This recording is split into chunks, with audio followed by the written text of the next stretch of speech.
समझदार तो मैं तो इस कहानी की तारीफ ही करांगा, चूँकि ये कोई मेरी मजबूरी नहीं बल्कि मतलब जिहड़ी चीज़ गुलाब के फुल नूं तुसीं अगर उसकी खुशबू तो मुतासर होंदे हो तो तुसीं उहनूं गुलाब का फुल कहोगे। मेरी ये मजबूरी है कि इस कहानी ने बल्कि एक सतह के उत्ते उर्दू और पंजाबी की जुबान की और तहजीब की तमीज़ और इम्तियाज़ में बिल्कुल ख़त्म करके एक सोच का और प्रेजेंटेशन का और फीलिंग का एक वो लैवल है कि इन्होंने जड़ा कलबूत दे मौजू दे उत्ते कहानी लिख के जड़ा कि ख़ास तौर पर अरबी फ़ारसी और पंजाबी शोरा दा और सूफी शोरा दा ख़ास तौर पर मौजू है और उन्होंने कलबूत के हवाले नाल इस इंसानी वजूद और इंसानी वजूद दे तख्लीकी इब्तदा और जिहड़ी साडी मौजूदा ज़िंदगी है और बल्कि आखिर तक उन जोड़न की कोशिश की है अपने नसरी और शेरी हवालियां दे नाल। इन्हां ने जिस हवाले नाल उसनूं मॉडर्न साइंसिस दे नाल उन्हां दे मुताले और उन्हें डाइजस्ट करन तो बाद इन्होंने एक ऐसे मौजू मुंतखब किया और एक ऐसे पहलू वाल झात पाण दी और साड़ी झात जिहड़ी है नज़र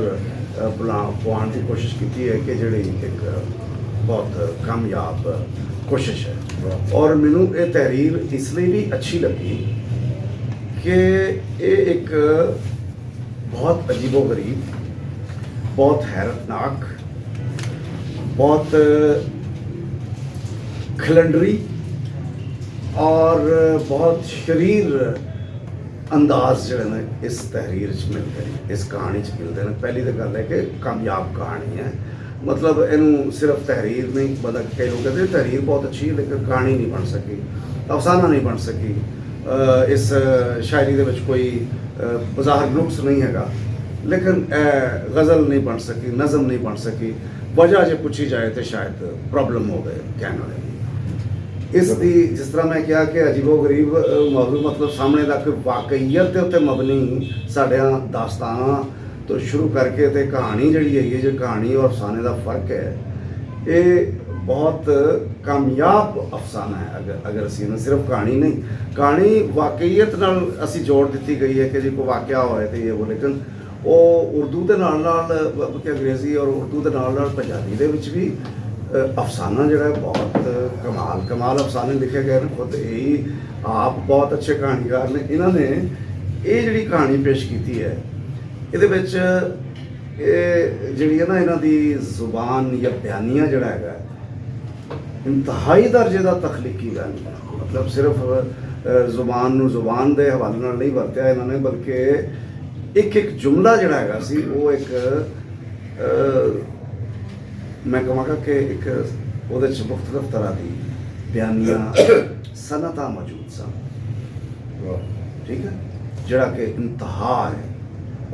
जरूरी नहीं कि हर कहानी इंज होए, लेकिन इस कहानी की सूरत इन्हों के पिछे जड़ा इन्हों का खलाक जहन है और जोड़े चूँकि शायर भी ने तो नसर निगार भी ने, तो इन्होंने इस एक तो नसर के शायरी करने की कोशिश की है और बहुत कामयाब रहे। इन्होंने जड़ियाँ डिफरेंट मुख्तलिफ जड़ियाँ झाकियाँ वो पेश कीतियां ने, वो एक जुमला जड़ा है ना वो जिंदगी एक लिव करना जड़ा है ना, कोई आर्टिस्ट है, कोई ट्रांसजेंडर्स जड़े ने जिन्हों का इन्होंने उठे, और ये बड़ा मीनिंगफुल एंड सी। जिस तरह शहजाद साहब ने गल की तो वो कुछ और दोस्तों ने गल की तो मैं भी वो गौर किया कि आया कि क्या ये एंड तक पहुँचद ये कोई एतराज़ होंदा है या ये जड़ा एक जो इन्होंने फीलिंग खुद भी महसूस की और जो फीलिंग सानू देने की कोशिश की है, आया कि वो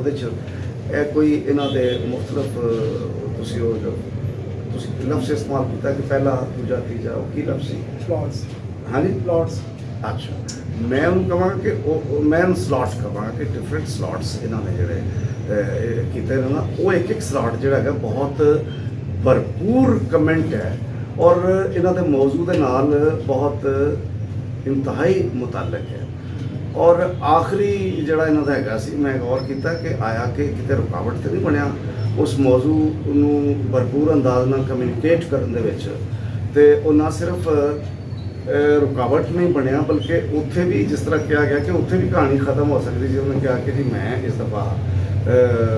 ਕਲਬੂਤ ਦੇ ਅੰਦਰ ਮੈਂ ਰੂਹ ਹੀ ਬਦਲ ਦਿੱਤੀ ਹੈ, ਤੇ ਉਹ ਵੀ ਇੱਕ ਬਹੁਤ ਸਟਰਾਈਕਿੰਗ ਐਂਡ ਸੀਗਾ। ਲੇਕਿਨ ਇਹਨਾਂ ਨੇ ਉਹ ਜਿਹੜਾ ਆਖਰੀ ਉਹ ਜਿਹੜਾ ਸੀਨ ਹੈ ਨਾ, ਉਹ ਅਗਰਚੇ ਬਹੁਤ ਹੀ ਮੁਸ਼ਕਿਲ ਸੀਗਾ, ਬਹੁਤ ਟੈਕਨੀਕਲ ਸੀ। ਜਿਹੜਾ ਦੋਸਤਾਂ ਨੇ ਕਿਹਾ ਕਿ ਉਹ ਜ਼ੁਬਾਨ ਜਿਹੜੀ ਹੈ ਉਹ ਜ਼ਾਹਿਰ ਆਮ ਆਦਮੀ ਅਗਰ ਉਹਦੇ ਤੋਂ ਨਾ ਆਸ਼ਨਾ ਹੋਏ ਤੇ ਲਿਖਣਾ ਤੇ ਕੀ ਸਮਝ ਵੀ ਨਹੀਂ ਸਕਦਾ ਜੀ। ਤੇ ਲੇਕਿਨ ਉਹ ਜਿਹੜਾ ਇਹਨਾਂ ਦਾ ਆਖਰੀ ਜੁਮਲਾ ਸੀ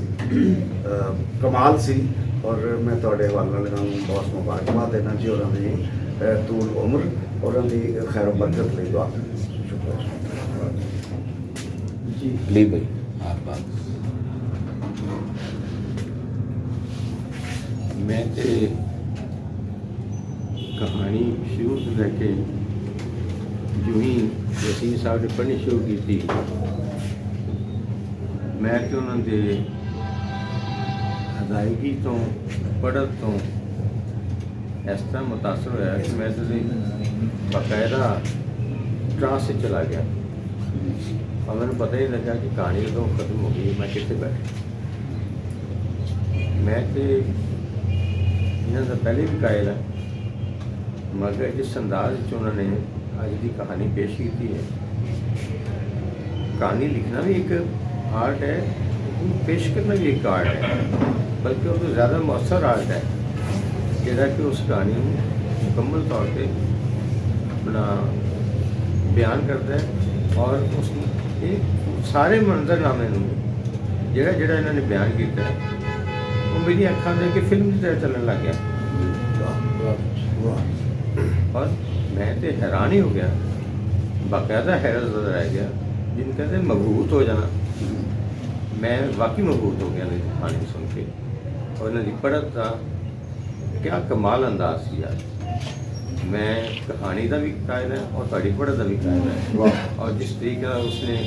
कहानी नूं इलेबोरेट किया है और साढ़े तक खोल है भी कमाल है। मैं तो ना चीज़ों की एप्रीसीएशन की कोई और दोस्त जी अगर कि साबित सितारे ते प्लॉट सीन्स ਨੂੰ प्लॉट कहना ਮੈਨੂੰ समझ इस वास्ते नहीं आई क्योंकि प्लॉट ਤੇ ਕੀ ਹੈ ਪੂਰੀ ਕਹਾਣੀ ਦਾ, ਉਹਨੂੰ ਸੀਨ ਕਹਿ ਲਓ, ਮੰਜ਼ਰ ਕਹਿ ਲਓ, ਜੋ ਵੀ ਕਹਿਣਾ। ਉਹ ਅੱਛਾ, ਮੈਨੂੰ ਨਾ ਇਹ ਹੁਣ ਦੋਸਤਾਨਾ ਗੱਲ ਮੈਂ ਕਰਨਾ ਪਿਆ ਵਾਂ, ਇਹਦਾ ਤਾਲੁਕ ਇਸ ਕਹਾਣੀ ਦੇ ਨਾਲ ਨਹੀਂ, ਓਵਰਆਲ ਨਸੀਰ ਹੋਰਾਂ ਦੀ ਜਿਹੜੀ ਰਾਈਟਿੰਗ ਟੈਕਨੀਕ ਉਹਦੇ ਨਾਲ ਹੈ। ਹਰ ਕਹਾਣੀ ਆਪਣੀ ਟੈਕਨੀਕ, ਆਪਣੀ ਡਿਕਸ਼ਨ, ਆਪਣੀ ਵਰਤੋਂ ਨਾਲ ਲੈ ਕੇ ਆਉਂਦੀ ਹੈ, ਇਸ ਤੋਂ ਕੋਈ ਸ਼ੱਕ ਨਹੀਂ। ਮੈਨੂੰ ਬਸ ਇਹ ਵੇ ਕਿ ਅਗਰ ਤੇ ਇਹ ਕੀ ਜੀਵਨ ਦਾ ਕੀ ਪਾਤਰ ਦਾ ਜੀਵਨਾ ਤੋਂ ਆਡੇ ਕਹਾਣੀ ਹੈ ਤੇ ਫਿਰ ਮੈਨੂੰ ਦਾ ਥੋੜਾ ਖਦਸ਼ਾ ਲਾਹਕ ਹੁੰਦਾ ਹੈ, ਕਿਉਂਕਿ ਇੱਕ ਕਿਤਾਬ ਆਉਣ ਤੋਂ ਬਾਅਦ ਅਗਰ ਤੁਸੀਂ ਟੈਕਨੀਕਸ ਜਿਹੜੀਆਂ ਨੇ ਉਹ ਚੇਂਜ ਨਹੀਂ ਕਰਦੇ ਤੇ ਇਹ ਯਕਸਾਨੀਅਤ ਦਾ ਸ਼ਿਕਾਰ ਹੋ ਜਾਣਾ ਜਿਹੜਾ ਨਾ, ਇਹ ਵੀ ਇੱਕ ਖਤਰੇ ਦਾ ਬਾਇਸ ਬਣ ਸਕਦਾ ਹੈ। ਐਵੇਂ ਮੇਰੇ ਜ਼ਿਹਨ 'ਚ ਆਇਆ ਤੇ ਮੈਂ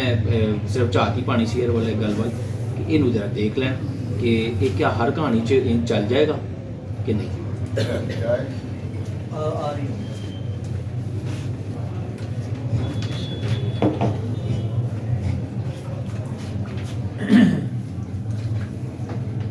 ਨਸੀਰ ਨੂੰ ਨਾ ਜਿਹੜੇ ਹਾਨੀ ਨੇ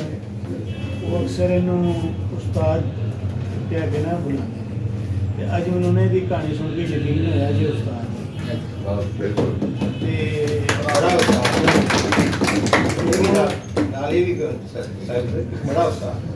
ਦੇਖੋ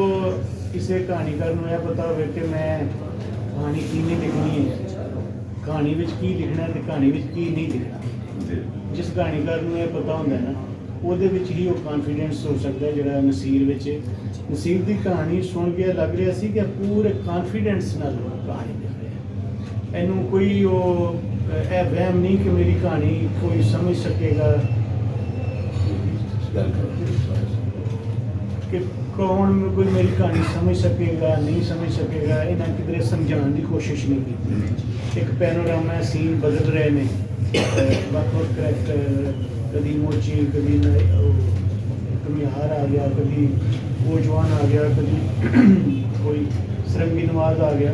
ਤੇ ਜਿਹੜਾ ਆਇਆ ਆਪਣੀ ਪਰਫੈਕਟ ਸ਼ਕਲ ਵਿੱਚ ਆਇਆ। ਤੇ ਕਹਾਣੀ ਦੇ ਵਿੱਚ ਇਸ ਤਰ੍ਹਾਂ ਦੀਆਂ ਵੀ ਗੱਲਾਂ ਬਾਰ-ਬਾਰ ਹੋਈਆਂ ਪਲਾਟ ਦੇ ਹਵਾਲੇ ਨਾਲ ਜਾਂ ਕਰੈਕਟਰ ਦੇ ਹਵਾਲੇ ਨਾਲ, ਕਿ ਨਸੀਰ ਦੇ ਅੰਦਰ ਕਹਾਣੀ ਦਾ ਕੋਈ ਬਹੁਤ ਵੱਡਾ ਸਟੈਂਡਰਡ ਇਹਦੇ ਅੰਦਰ ਹੈ ਕਿ ਇੰਜ ਦੀ ਕਹਾਣੀ ਹੋਣੀ ਚਾਹੀਦੀ। ਉਹਨੇ ਉਂਝ ਦੀ ਕਹਾਣੀ ਲਿਖਣ ਦੀ ਇਹਦੇ ਵਿੱਚ ਕੋਸ਼ਿਸ਼ ਕੀਤੀ ਹੈ। ਔਰ ਫਿਰ ਜਿਹੜਾ ਫਨ ਹੁੰਦਾ ਨਾ ਜੀ ਆਰਟ, ਉਹਦੀ ਜਿਹੜੀ ਮਿਰਾਜ ਹੈ ਨਾ, ਉਹ ਹੈਰਤ ਹੈ। ਜੇ ਤੁਹਾਨੂੰ ਉਹ ਹੈਰਾਨ ਨਾ ਕਰੇ ਤਾਂ ਉਹ ਫਿਰ ਇਹ ਹੁੰਦਾ। ਤੇ ਇਹਨੇ ਤੁਹਾਨੂੰ ਹੈਰਾਨ ਕੀਤਾ ਹੈ, ਉਹਦੇ ਉੱਤੇ ਤੁਸੀਂ ਬਹੁਤ ਸਾਰੀਆਂ ਗੱਲਾਂ ਵੀ ਕੀਤੀਆਂ। ਔਰ ਜਿਸ ਤਰ੍ਹਾਂ ਇਹਨਾਂ ਨੇ ਕਿਹਾ ਕਿ ਮੇਰੇ ਕੋਲ ਇਹ ਵੀ ਇੱਕ ਬਹੁਤ ਵੱਡਾ, ਵੈਸੇ ਤਾਂ ਰਾਣਾ ਸਾਹਿਬ ਨੂੰ ਵੀ ਤੁਹਾਨੂੰ ਥੋੜਾ ਜਿਹਾ ਕਰ ਦੇਣੀ ਚਾਹੀਦੀ ਸੀ। ਅਲਾਉਂ ਤੁਹਾਨੂੰ ਲੈ ਕੇ ਵੀ ਆਏ ਸਨ। ਤੇ ਜਿਹੜਾ ਤੁਸੀਂ ਕਹਿੰਦੇ ਗੱਲ ਨਹੀਂ, ਇਹ ਵੀ ਬਹੁਤ ਵੱਡਾ ਇੱਕ ਇਹਨਾਂ ਨੇ ਟ੍ਰਾਈਬਿਊਟ ਇਹਨਾਂ ਨੇ ਪੇਸ਼ ਕੀਤਾ ਕਿ ਕਹਾਣੀ ਤੋਂ ਬਾਅਦ ਗੱਲ ਹੀ ਨਹੀਂ ਹੋਵੇ, ਮਤਲਬ ਇੰਨੀ ਬਿਹਤਰੀਨ ਇਹਨਾਂ ਨੇ ਕਹਾਣੀ ਲਿਖੀ। ਤੇ ਇਸ ਵੇਲੇ ਜਿੰਨੇ ਅੱਛਾ, ਇੱਕ ਹੋਰ ਜਿਹੜਾ ਟ੍ਰੈਂਡ ਮੈਂ ਵੇਖ ਰਿਹਾ ਪੰਜਾਬੀ ਦੇ ਵੱਲ ਜਿਹੜੇ ਲੋਕ ਆ ਰਹੇ ਨੇ, ਉਰਦੂ ਵਾਲੇ ਬਹੁਤ ਸਾਰੇ ਲੋਕ ਪੰਜਾਬੀ ਵੱਲ ਆ ਰਹੇ ਨੇ, ਤੇ ਉਹ ਲੇਕਿਨ ਉਹਦੇ 'ਚ ਨਾ ਕੋਸ਼ਿਸ਼ ਕਰ ਰਹੇ ਨੇ ਕਿ ਅਸੀਂ ਜਾਣ ਬੁੱਝ ਕੇ ਪਿੰਡ ਦੀ ਕਹਾਣੀ ਲਿਖੀਏ। ਤੇ ਪਤਾ ਨਹੀਂ ਉਹਦੇ 'ਚੋਂ ਸੋਲਸ ਸਮਝਦੇ ਨੇ ਕਿ ਅਸੀਂ ਉਹ ਲਫ਼ਜ਼ ਜਿਹੜੇ ਦੇਸੀ ਔਰ ਪੇਂਡੂ ਲਫ਼ਜ਼ ਬੋਲਾਂਗੇ ਤੇ ਉਹ ਸਾਡੀ ਜ਼ਿਆਦਾ। ਔਰ ਬਲਕਿ ਇੱਕ ਅੱਛੇ ਖਾਸੇ ਸੀਨੀਅਰ ਰਾਈਟਰ ਨੇ ਇੱਕ ਦਫਾ ਰਾਤ ਨੂੰ ਮੈਨੂੰ ਫੋਨ ਕਰਕੇ ਕਿਹਾ ਕਿ ਮੈਂ ਪਿੰਡ ਦੀ ਕਹਾਣੀ ਲਿਖਣਾ ਚਾਹੁੰਦਾ, ਕਿ ਤੁਸੀਂ ਬੜੀਆਂ ਅੱਛੀਆਂ ਕਹਾਣੀਆਂ ਲਿਖਣਾ ਲਾਹੌਰ ਦੇ ਖਾਸ। ਕਹਿੰਦਾ ਨਹੀਂ, ਮੈਨੂੰ ਮਜ਼ਾ ਨਹੀਂ ਆਉਂਦਾ, ਮੈਂ ਨਾ ਪਿੰਡ ਕਦੀ ਰਿਹਾ ਨਹੀਂ, ਤੇ ਉਹ ਮੈਨੂੰ ਪਿੰਡ ਦੇ ਬਾਰੇ ਮੈਂ ਕਿਹਾ ਯਾਰ ਕੀ ਕਰ, ਮਤਲਬ ਇਹ ਤੇ ਇਸ ਤਰ੍ਹਾਂ ਨਹੀਂ ਹੋਣਾ ਚਾਹੀਦਾ।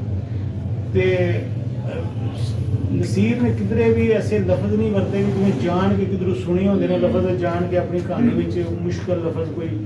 ਪਾਉਣ ਦੀ ਕੋਸ਼ਿਸ਼ ਕੀਤੀ। ਲੇਕਿਨ ਇਹ ਵੀ ਨਹੀਂ ਕਿ ਉਹ ਜ਼ੁਬਾਨ ਉਹਨੇ ਬਿਲਕੁਲ ਸਿੱਧੀ ਬੜੀ ਵਧੀਆ, ਜਿਹੜੀ ਕਿ ਉਸ